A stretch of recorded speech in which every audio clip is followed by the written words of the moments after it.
Good morning, good morning, good morning, good morning. Hello. What have you got? Good morning, sweetheart. Oh, isn't that beautiful?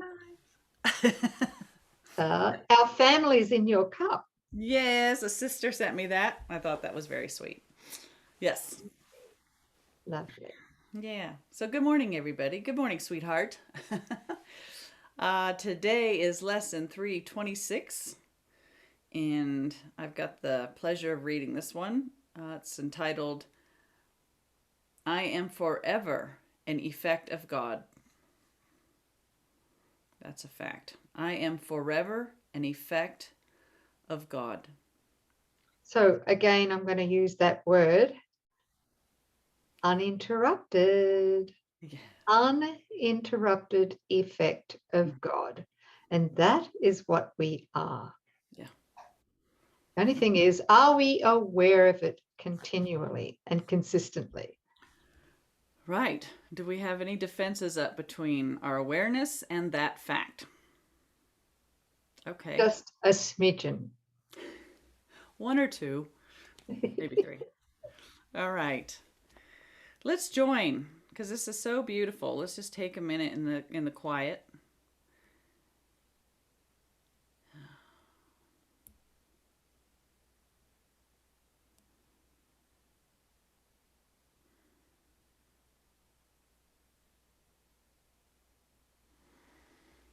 Father, I was created in your mind, a holy thought that never left its home. I am forever your effect, and you forever and forever are my cause. As you created me, I have remained. Where you established me, I still abide. And all your attributes abide in me, because it is your will to have a son so like his cause that cause and its effect are indistinguishable. Let me know that I am an effect of you, and so I have the power to create like you. And as it is in heaven, so on earth. Your plan I follow here, and at the end I know that you will gather your effects into the tranquil heaven of your love, where earth will disappear and separate things unite in glory as the Son of God.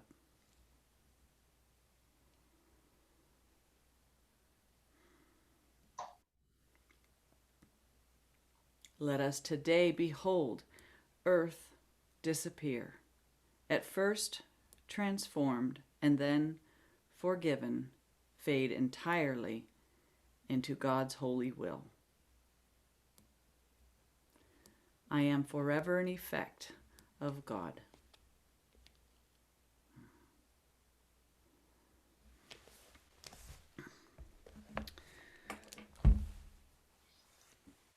What a beautiful lesson.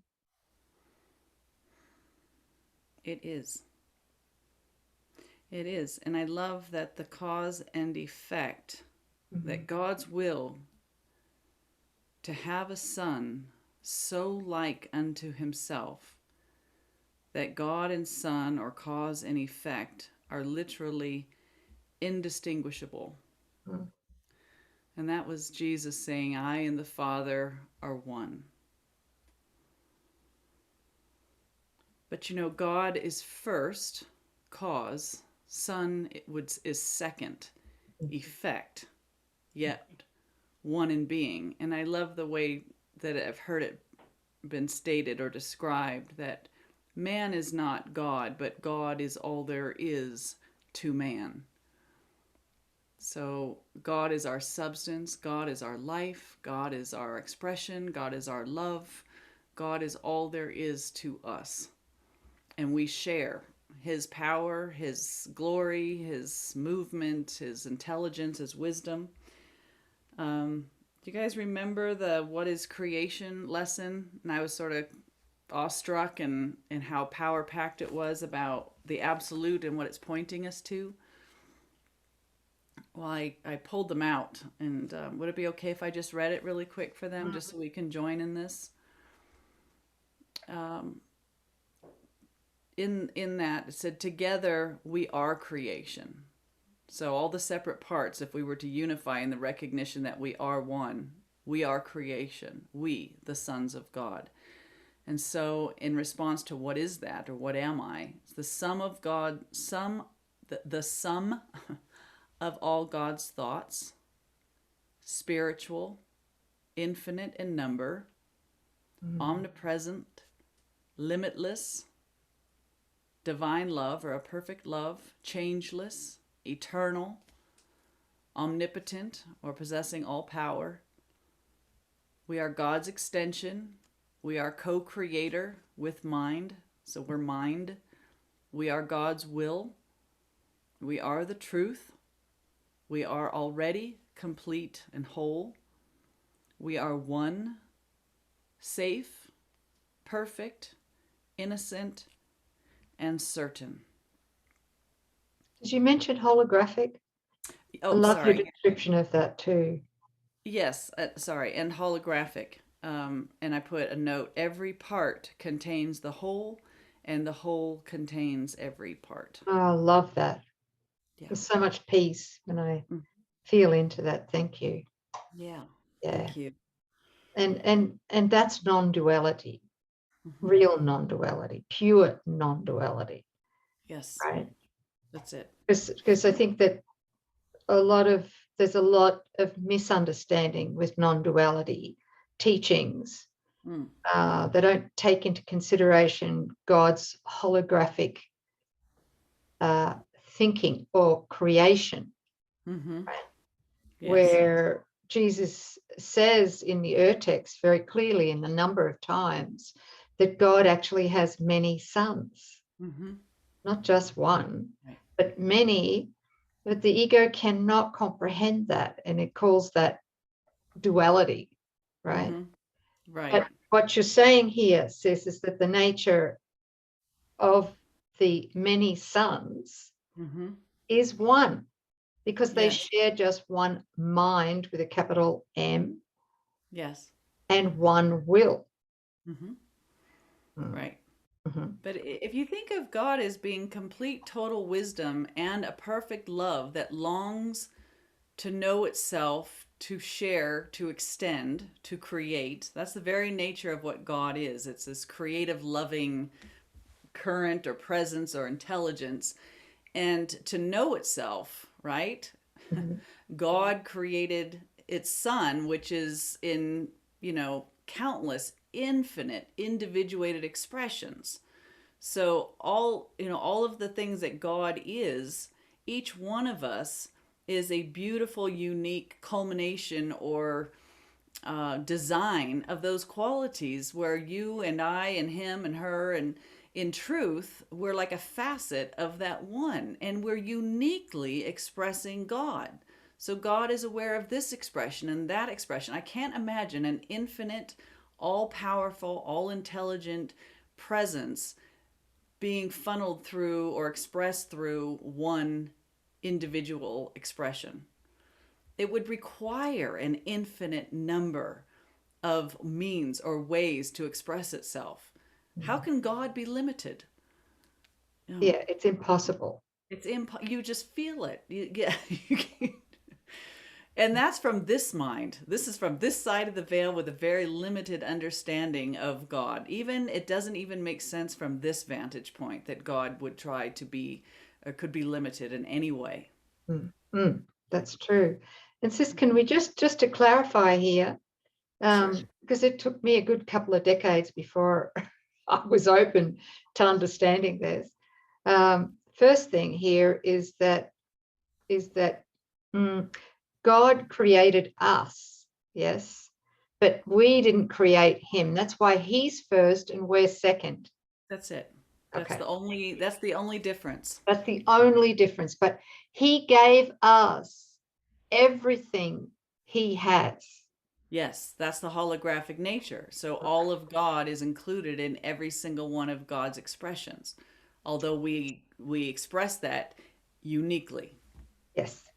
And in going back to lesson 326, I'm forever an effect of God, in the first paragraph here in the FIP version, it's line number 6 or sentence number 6. Let me know that I am an effect of God. And so I have the power to create like you, right? Yes. And I've just got a little note here just to remind myself, as an effect of God, I am cause. Right? Yes. I am cause. As an effect of God, I am cause. And he goes on to say, and as it is in heaven, so on earth. My note here is, in heaven, my purpose is co-creation. In heaven, my purpose is to co-create with God. Yeah. But what's that reflection here on earth? And I think this is so important, because we can't create here in the ego dream. There's no creation occurs because we're still in the realm of perception, the split mind. Yeah. But there's always a reflection here in the dream of God. So the question was, what is that reflection of creation here? That's the answer. Yeah, the answer is, it's the real world or the happy dream. It's where our mind is allowing the light of the Christ in, and we experience a holy instant, and through forgiveness and accepting the atonement, we're having a completely different experience through a forgiven world. And so for a while, everything is healed, harmonious. That's still part of the dream. It's not, that's not the realm of the absolute, but it is what we made through the ego here, transformed by the light of Christ in our awareness here for a little while, until God takes that final step where he collects his son, because he recognizes the mind that's without fear. Beautiful. Yeah. And the means by which we do that, which is a mirror reflection of the miracle impulse to create, right, is to heal. That's the means by which we reach the real world dream. Right. To heal. Yes. Okay. And the most significant component of healing is forgiveness. Yes. That's how we do it. Yeah. Through forgiving what never was, to experiencing something that reflects the realm of the absolute, and then finally onto the absolute, where we're at home, where we awaken that I am at home in God, still as God created me and nothing else. Yeah. So it's beautiful. That's that grace, where we're not flung into the ethers, and we're not, it's there's a beautiful transformative process in the healing and the awakening.